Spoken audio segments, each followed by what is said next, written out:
Gantian dong. Aku Indra guys. Oke, jadi di sini kita bakal ngejelasin materi UTS kita.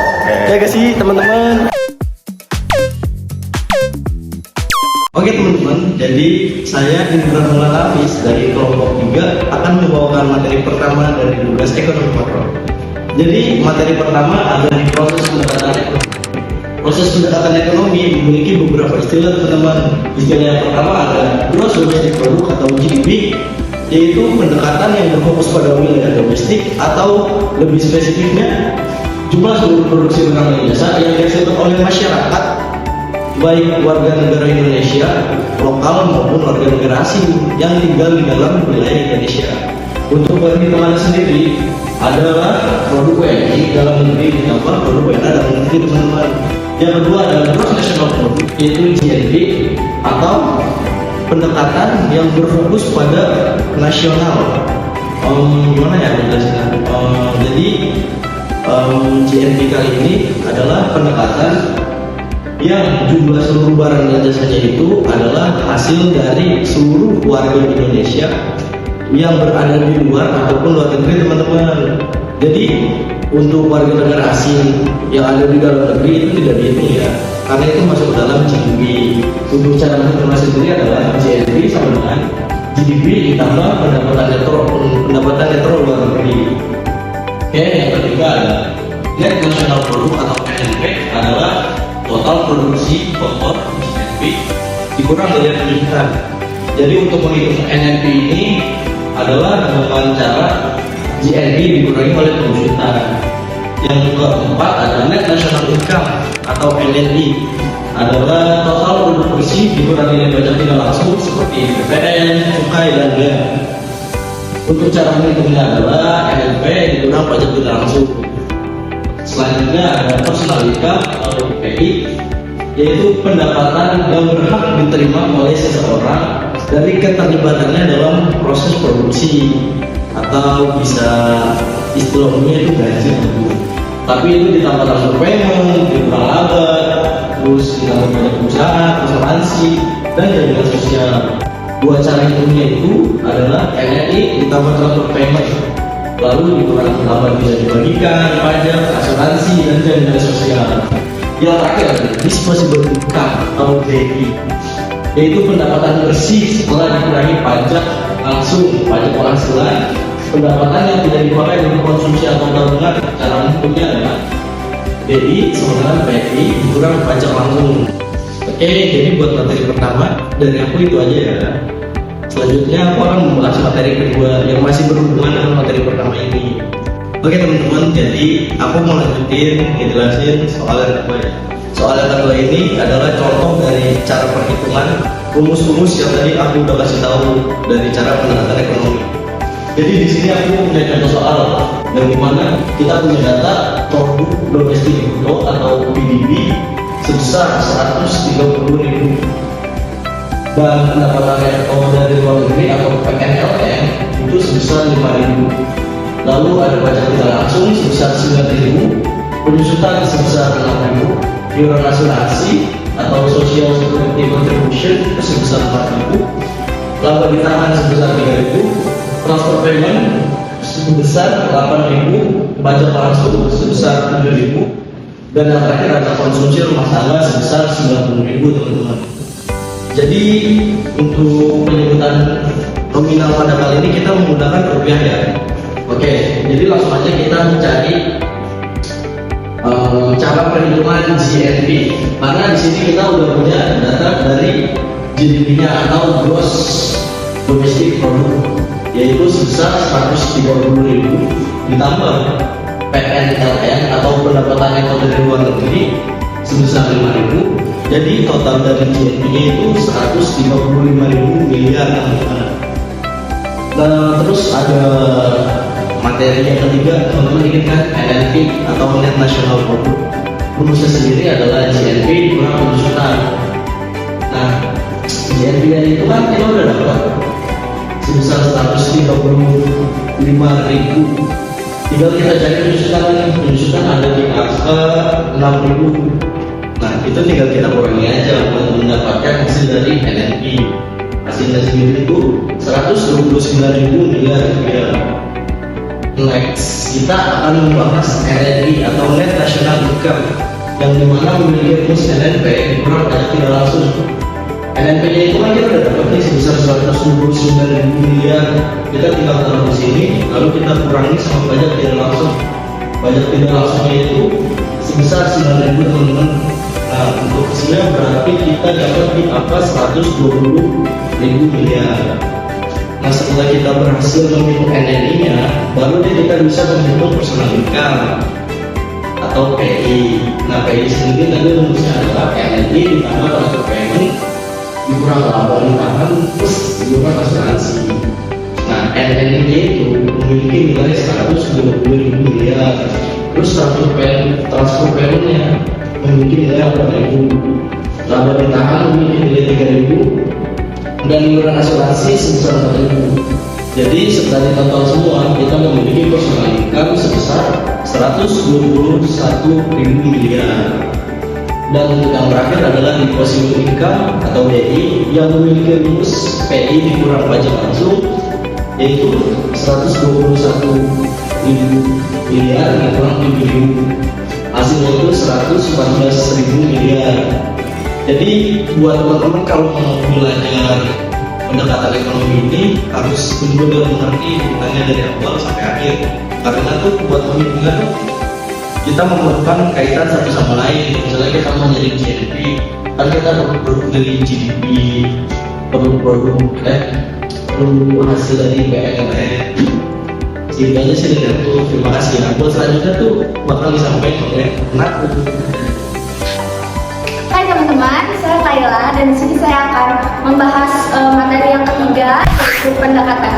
Jadi di ekonomi makro itu ada 3 pendekatan. Yang pertama itu pendekatan pendapatan, pendekatan produksi, dan pendekatan pengeluaran. Jadi kita bahas yang pertama dulu, yaitu pendekatan pendapatan. Apa sih pendekatan pendapatan itu? Pendekatan pendapatan adalah menjumlahkan pendapatan dari faktor-faktor produksi. Contohnya, faktor produksi tanah, pendapatannya sewa. Faktor produksi modal, pendapatannya rumah. Faktor produksi tenaga kerja, pendapatannya upah. Dan faktor produksi skill, pendapatannya itu laba. Dan di sini ada rumusnya teman-teman. Rumusnya itu Y sama dengan R tambah W tambah I tambah W. Dan di mana Y itu pendapatan nasional, R itu sewa, W itu upah, I adalah bunga, dan W adalah laba. Nah, selanjutnya kita bahas yang kedua ya. Yang kedua itu ada pendekatan produksi. Pendekatan produksi ini menjumlahkan nilai tambah dari berbagai sektor ekonomi, yaitu sektor pertanian, industri, dan transportasi, dan lain-lain. Nah, di sini juga ada rumusnya. Jadi rumusnya itu yaitu Y sama dengan nilai tambah atau NT1, NT2, NT3, NT3, NT4, dan seterusnya. Jadi ini itu tinggal ditambah-tambahin aja setiap nilai tambahnya. Biar lebih gampang, aku kasih contoh rantai produksinya dari pendekatan produksi, yaitu dari awalnya dari kapas dipintal jadi benang, dan benang diolah jadi kain, dan kain dijahit menjadi kemeja. Nah, seperti itu. Nah, selanjutnya ada pendekatan pengeluaran. Pendekatan pengeluaran itu menghitung total pengeluaran rumah tangga, yaitu konsumsi, perusahaan investasi, pemerintah, dan ekspor atau ekspor kurang impor. Nah, rumusnya yaitu Y sama dengan C tambah I tambah G tambah X kurang M. Berikut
Dan selanjutnya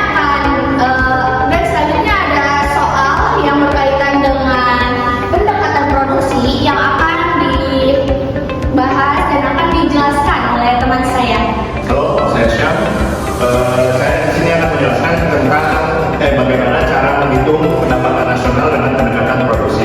Di sini ada 5 contoh sektor ekonomi, ada pertanian, industri pengolahan, pertambangan, jasa, transportasi, dan industri. Dan lalu slide berikutnya ada cara menghitung ini cara menghitungnya. Di sini ada rumusnya, nilai tambah sama dengan nilai output dikurangi biaya acara. Nah ini contoh saja tadi, pertanian 50.000 dan outputnya biaya acaranya 20.000, berarti ini dikurangi hasilnya 30.000. Industri pengolahan 80.000 dikurangi 35.000 sama dengan 45.000. Pertambangan 40.000 dikurangi 15.000 sama dengan 25.000. Jasa 60.000 dikurangi 20.000 sama dengan 40.000. Transportasi atau logistik 30.000 dikurangi 10.000 sama dengan 20.000. Lalu untuk mengetahui jumlah keseluruhannya itu hasil dari nilai output dikurangi nilai antara itu kita jumlahkan semuanya. Jadi 30.000 tambah 40.000 tambah 25.000 tambah 40.000 tambah 20.000 dan hasilnya adalah 160.000 miliar rupiah. Karena saya Widya Lestari, saya menjelaskan itu pendapatan nasional dengan pendekatan pengeluaran aktif positif negatif neraca perdagangan. Contohnya, diketahui konsumsi rumah tangga untuk C sama dengan 48.000, investasi beton domestik I 12.000, pengeluaran pemerintah yaitu G 15.000, ekspor yaitu X 10.000 dan impor yaitu 7.000. Cara menghitungnya yaitu pendapatan nasional dan pendapatan pengeluaran. GDP sama dengan C plus I plus G plus X min M. C-nya yaitu 48.000, I-nya yaitu 12.000 dan G-nya yaitu 15.000. Lalu X ekspor yaitu 10.000 dan min M impor yaitu 7.000. Jadi 48.000 ditambah 12.000 ditambah 15.000 ditambah 3.000 sama dengan 78.000 miliar. Neraca perdagangan X min M dibagi X min M sama dengan 3.000 positif surplus. Artinya daya negara ekspor lebih banyak daripada impor sebesar 3.000 miliar. Ini menambah permintaan agregat dan berkontribusi positif pada GDP. Halo, nama saya Herna. Di sini saya akan membahas berita yang sedang ramai diperbincangkan. Di mana fakta utama dari berita tersebut adalah yang pertama, penerimaan negara 1.638,7 triliun rupiah, yaitu turun 7,8% sejak Agustus 2025. Kemudian fakta kedua, pajaknya juga turun dari 1.379,8 triliun rupiah menjadi 1.330,4 triliun rupiah. Kemudian untuk PNBP juga turun 20,1% dari 384,1 triliun menjadi 306,8 triliun rupiah. Lalu, apakah berita ini berdampak pada GDP? Tentu saja berdampak ya terhadap pendapatan nasional. Meskipun penerimaan negara bukan langsung bagian dari GDP, secara langsung indikator penerimaan yang melemah yaitu seringkali mencerminkan aktivitas ekonomi yang melambat, produksi, konsumsi, dan investasi. Lalu, penerimaan pajak turun menandakan volume ekonomi atau profitabilitas usaha yaitu menurun dan cenderung mengurangi output nasional. Sehingga secara keseluruhan pertumbuhan GDP bisa lebih rendah atau stagnan bila penerimaan negara menunjukkan penurunan. Selanjutnya untuk pendekatan pengeluaran dengan rumus Y sama dengan C plus I plus G plus dalam kurung X min M. Untuk G yaitu turun, berarti pemerintahan menekan belanja dan pengembangan GDP. Untuk C dan I turun, yaitu daya beli dan investasi menurun. Kemudian untuk X